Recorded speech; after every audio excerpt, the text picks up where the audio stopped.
নমস্কার। Ramakrishna TV YouTube চ্যানেলের পক্ষ থেকে সকল মা, বাবা, দাদু, দিদা, ঠাকুমা, ঠাকুর দাদা, দাদা, দিদি, ছোট ছোট ভাই বোনদের জানাই অনেক অনেক ভালোবাসা, প্রীতি ও আন্তরিক শুভেচ্ছা।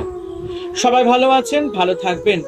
আমি আবারও চলে এসেছি শ্রী শ্রী রামকৃষ্ণ মিশনের স্বামী জ্যোতিষরানন্দ মহারাজজির লেখা ধ্যান ও আধ্যাত্মিক জীবন সম্পর্কে আলোচনা করতে। আমরা আজকে আলোচনা করব আধ্যাত্মিক জীবনে কাম নিয়ে সমস্যা অধ্যায় থেকে একটি খুব সুন্দর পর্ব। আজকের আলোচনা স্ত্রী পুরুষ তত্ত্বের পারে।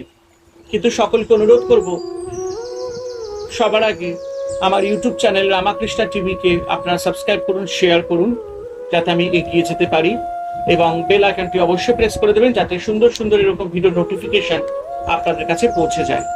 তো চলুন আজকের আলোচনা শুরু করা যাক। স্ত্রী পুরুষ তত্ত্বের পারে এই বিষয় মহারাজ খুব সুন্দরভাবে আমাদের কাছে আলোচনা করেছেন। তিনি বলছেন, যদি কোনো মেয়ের কথা মনে হয় তখনই তাকে শ্রী শ্রী মার অথবা তোমার মায়ের মূর্তির সঙ্গে মিলিয়ে দাও। লিঙ্গ চিন্তাকে তখনই নষ্ট করে ফেলো। মনে মনেও নিজেকে স্ত্রীলোকের সঙ্গে মিশতে দেবে না। তন্ত্র শাস্ত্রে একটি উপদেশে আছে, সব নারী মূর্তিকে উমার সঙ্গে মিলিয়ে দেবে। উমা বলতে দেবী দুর্গা, মা শক্তি। আর সব নরমূর্তিকে শিবের সঙ্গে। আধ্যাত্মিক জীবনে এই মনোভাবের প্রভূত মূল্য। শঙ্করাচার্যের লিখিত একটি বিখ্যাত সংস্কৃত শ্লোক আছে, পার্বতী আমার মাতা, শিব আমার পিতা, শিবের ভক্তগণ আমার বন্ধু, ত্রিভুবন আমার স্বদেশ। বাহ, কি সুন্দর কথা বলেছেন। যে সাধক ঈশ্বরকে নিজ পিতা ও মাতা রূপে দেখে সে পৃথিবীর সর্বত্রই নিরাপদ। কিন্তু প্রবর্তকের পক্ষে এ ভাব ঠিক ঠিক আসে না। সেই জন্য বিপরীত লিঙ্গের ব্যক্তির সঙ্গে চলাফেরাও বা কথা বলার বিষয়ে তার সাবধানতা থাকা উচিত বা বজায় রাখতে হবে। লিঙ্গ চিন্তার প্রভাবকে ঠেকিয়ে রাখার আরেকটি কার্যকর উপায় আছে। কয়েকজন নারী ও পুরুষের কথা একটু মনে করো যাদের যৌন জীবন সম্বন্ধে কোনো জ্ঞান নেই। এরকম মনে করায় অনেক ভালো ফল হয়। যদি তুমি এরকম কোনো পবিত্র লোকের কথা না জানো, তবে শ্রী রামকৃষ্ণ বা শ্রী শ্রী মায়ের কথা চিন্তা করো। তারা আজন্ম সব দিক থেকে যৌন পবিত্রতার প্রতিমূর্তি ছিলেন। এই ভাবটি প্রতিদিন চিন্তা করো। তোমার আধ্যাত্মিক অনুশীলনের অঙ্গ করে নাও।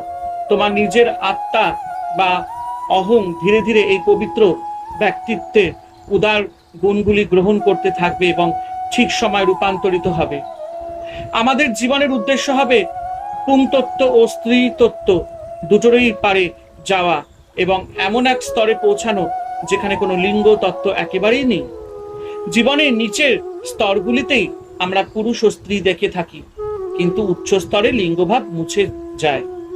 অন্য একটি শ্লোকে শঙ্করাচার্য বলেছেন, হে শিব, তুমি আমার আত্মা, জগন্মাতা আমার মন, আমার প্রাণগুলি তোমার প্রহরী ও শরীর তোমার আবাস, সব ইন্দ্রিয় সংযোগ তোমার পূজার অঙ্গ।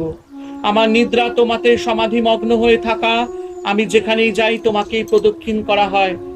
যেসব কথা বলি সবই তোমার স্তুতি, যেসব কাজে আমি নিযুক্ত থাকি হে প্রভু, সে সবই তোমার পূজা।